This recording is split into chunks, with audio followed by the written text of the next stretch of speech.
Good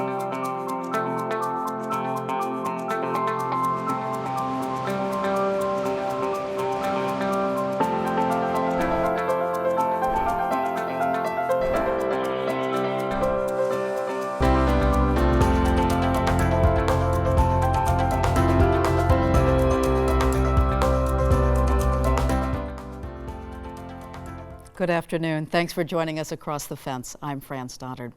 There's no single word that describes a good teacher. We know that good teachers have broad knowledge of what they teach and that they bring enthusiasm, a caring attitude, and a love of learning to their students. Good teachers also want to make a difference in the lives of others. On this program, we often share stories about good teachers, which is what we're going to do today. You're about to meet an agricultural educator who spent 32 years at a Vermont high school. Over the years, he's been taking students around the country and the world to focus on service and humanitarian work, as well as creating lasting friendships. Marco Ayala tells us more. After a long career teaching at the Woodstock Union High School, John Heyer's plans for retirement were nothing but ordinary. I began teaching at the Woodstock Union High School back in 1993.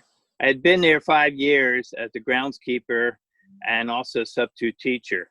So I've had a wonderful career there teaching horticulture and forestry. As I began thinking about retirement, I always wanted to go into the Peace Corps or something like that, Habitat for Humanity.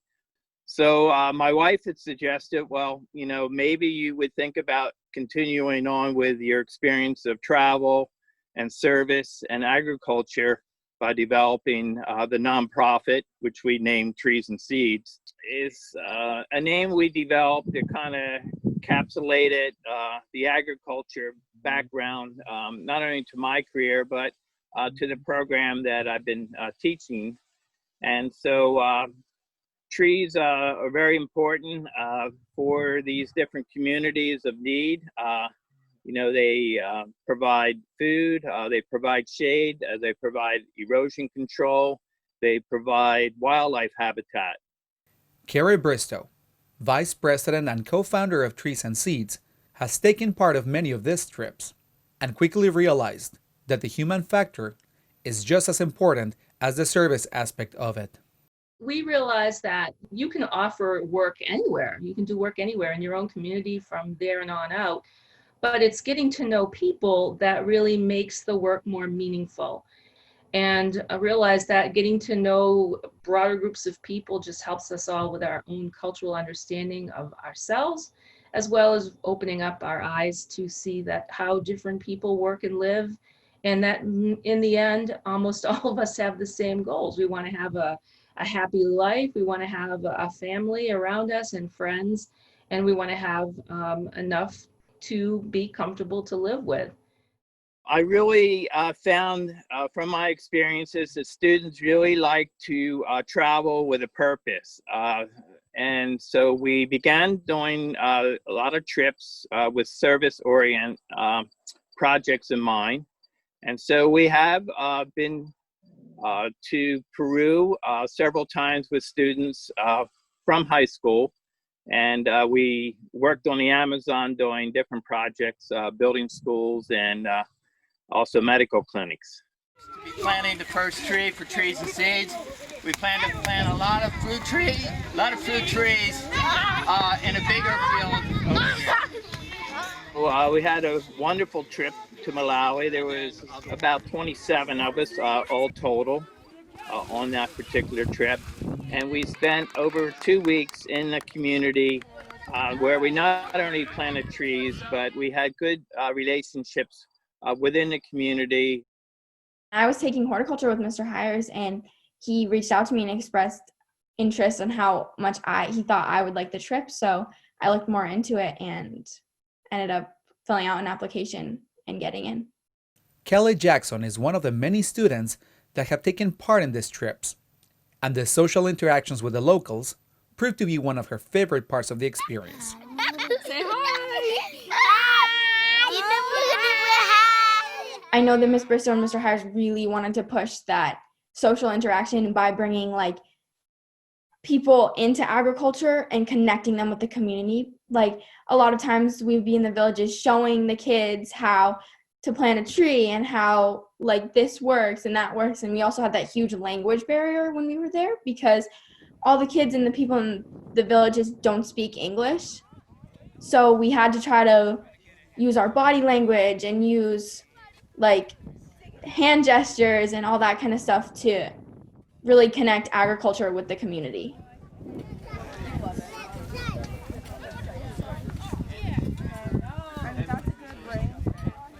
We've taken hundreds of students on trips, and they have, to a person, always come back and told us how meaningful it was, how it opened their eyes, how they realized how privileged that we were as Americans to be able to go to these countries and work with people.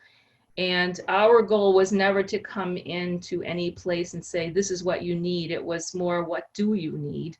And how can we help you achieve that goal? We found that not only students, but any age really got a lot out of these experiences. We found that it was kind of equal in rewards for both the people we were helping in the community and also for the participants. We went for 2 weeks to Malawi and we went to many different villages, orphanages. We planted lots of trees, worked on water like capture systems. We like played with the kids, like read books. In Malawi, you just see a whole different side of the world. Like I'd never really experienced how the other side of the world lived until going to Malawi and seeing how all these people just have a different way of life than we do. Like it's so different.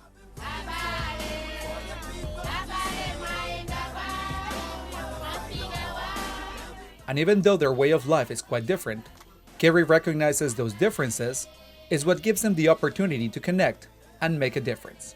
The mission is trees and seeds. What we think of is planting trees with seeds, but we're also planting seeds of, cultural understanding.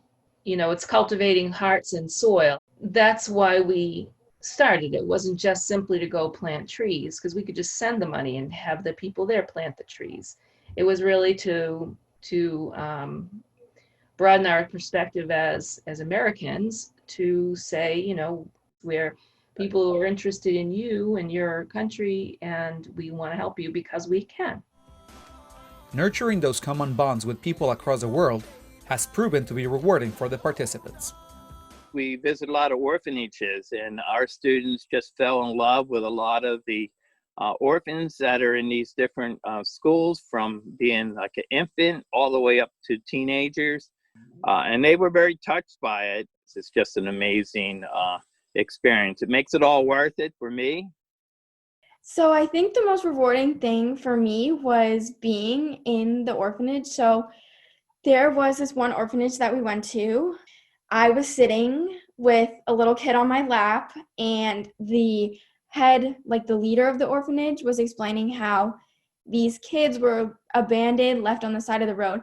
It was just super emotional because now the kid is doing so well. For me, the connection is the people and helping people, working with people, understanding better how their lives are, and having the common bond of humanity, basically, for me, is what is the most rewarding part of it. So our plan was to be there again this year, but the virus has postponed that trip until next year.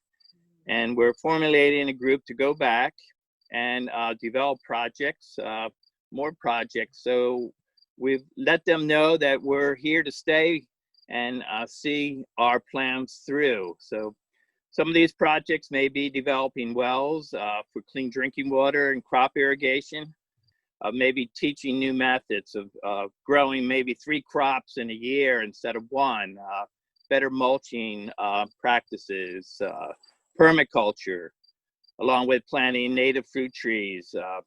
Plan to build a greenhouse when we go back next year, so better care for the seedlings that we're doing.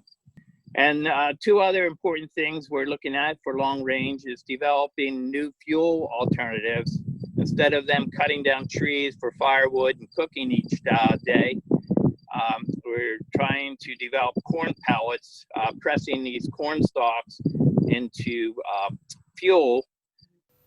And even though as a small nonprofit they face challenges, they have big plans for the future.